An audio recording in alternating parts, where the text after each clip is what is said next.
Hello, people. Hello. Hello. Can you see us? Can you see us?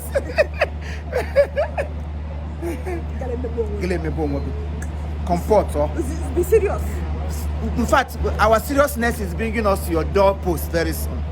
Star Hot Entertainment, am I right?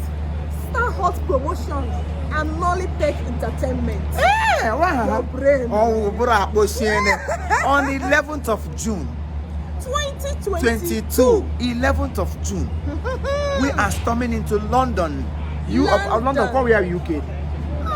You get it? London. On the 11th of June, we want everybody to get his or her ticket. Bara ticket. Don't miss this show. Not only also, so many other artists are coming from Nigeria and other countries. Yes. In fact, get your ticket. Chiefimocomedylatest, I got on there to make. In fact, in your nature, I get here. Bata ticket gi. Bata ticket gi. Bata ticket gi.